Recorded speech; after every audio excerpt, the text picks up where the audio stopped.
Hey there. Well, I guess I'm live. What if what you've been trying to manifest and you haven't been successful at, what if there's some unresolved trauma or experiences from a past life that are interrupting your flow and your natural abilities to manifest?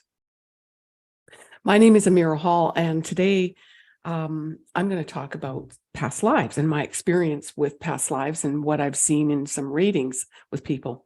I'm a psychic medium. I'm clairvoyant, and I'm a quantum energy healer.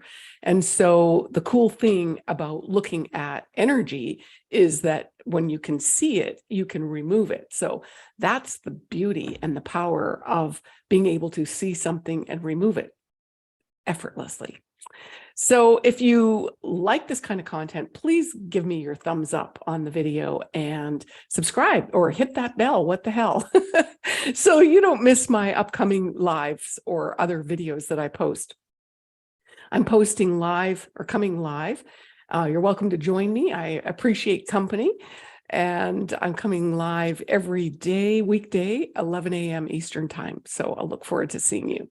Now, in looking at past lives, a lot of times people reach out to me and they're very curious and they want to know more or have something to hang on to. I first came across the notion of past lives when my own dad died.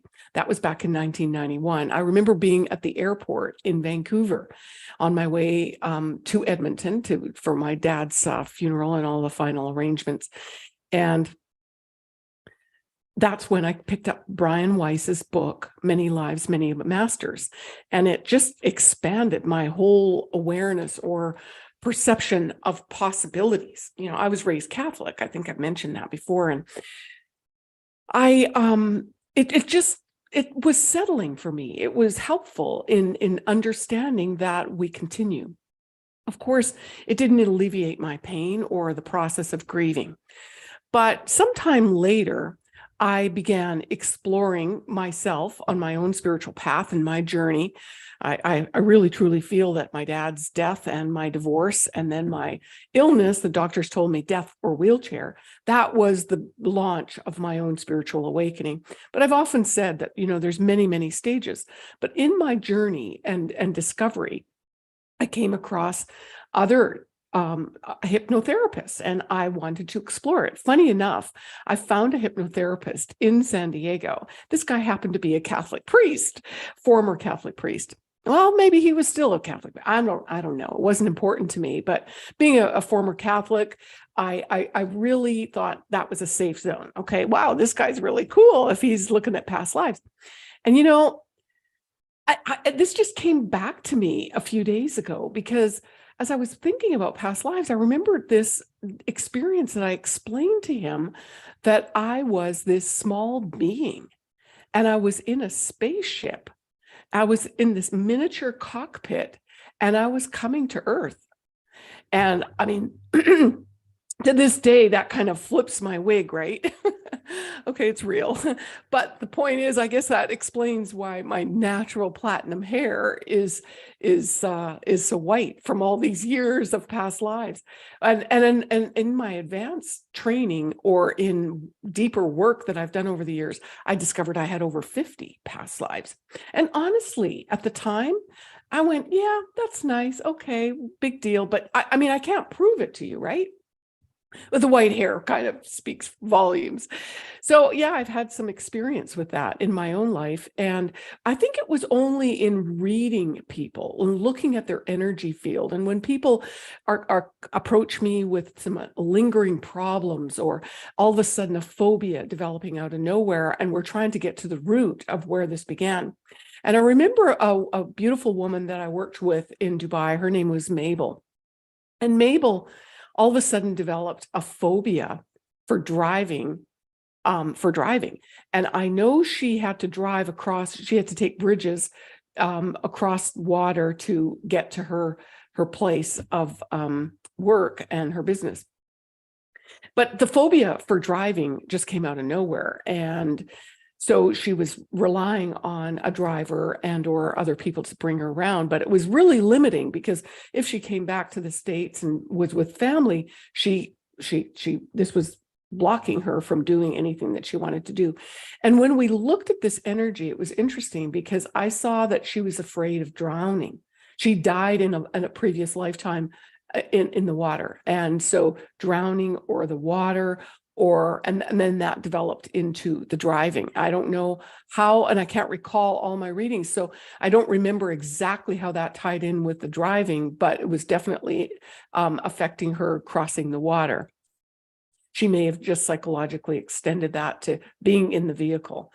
And so that was fascinating. The other person that came to mind is I was working with a gal out of Las Vegas. Her name is Deborah.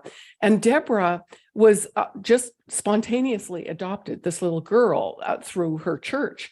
And this beautiful little girl, the mother couldn't keep this child. And so she adopted her. So we were looking at the relationship with this daughter, or this beautiful baby. And what was fascinating is that the baby was showing me that she was the mother of Deborah in a previous lifetime.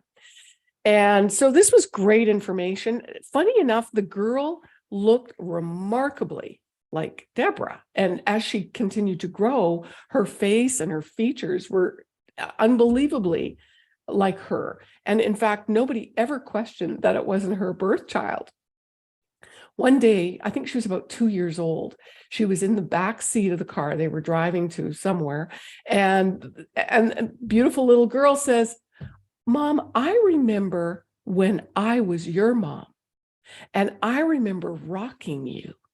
And she just about crashed the car. She had to pull over and go, "What did you just say?" Yeah. So, and I have many, many stories. Honestly, they just didn't come to mind today when I was ready to talk to you. But, Dolores Cannon talks about this in her books, The Convoluted Universe, and what's her other book? Three Waves of what is it? I'm trying to remember. Three Waves of Volunteers in the New Earth. And certainly that is, it all really makes sense to me. So if you're interested in learning more about it or just understanding the deeper extension of this, Dolores has some great stories in her books and helps you to understand.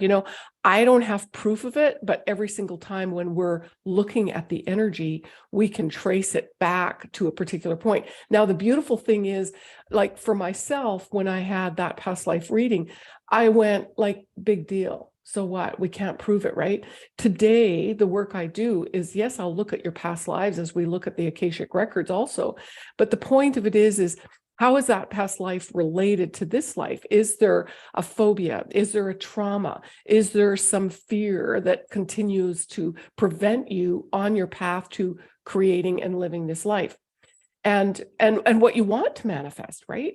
Things might just be extremely difficult in certain areas of your life that you could never seem to overcome. That's where this can be helpful.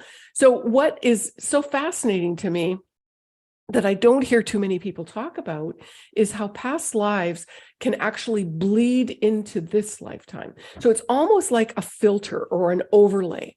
And so sometimes people get hooked on relationships or current and repeat patterns of situations.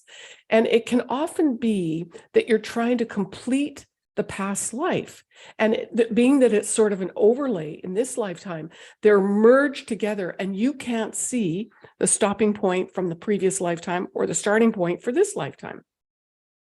So that creates a challenge, right? When we can't see it or we don't understand it. So by removing and releasing that past life and uploading the information back to the Akashic records, and by the way, we can end karma, at least I can. We clear the energies that are creating this karma and the lesson.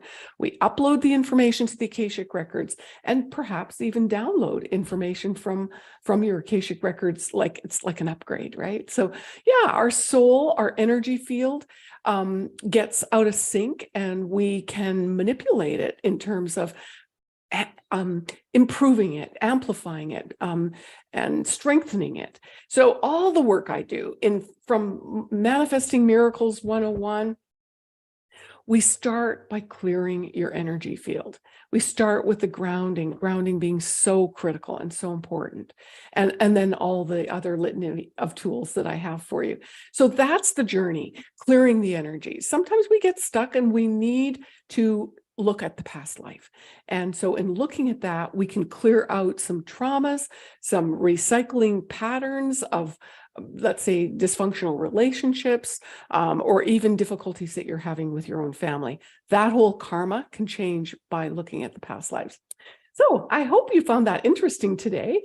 And again, give it a thumbs up if this speaks to you or you'd like to know more information. I'd love to hear your comments. So yeah, below, go ahead and send those to me and share the video with someone that you know that might be struggling with a past life or some trauma that they can't seem to overcome. And I'll look forward to seeing you for Wednesday. I think tomorrow, I'm not sure, they keep changing the calendar, but I think today's the first day of spring. So let's enjoy and spring for spring and shine bright.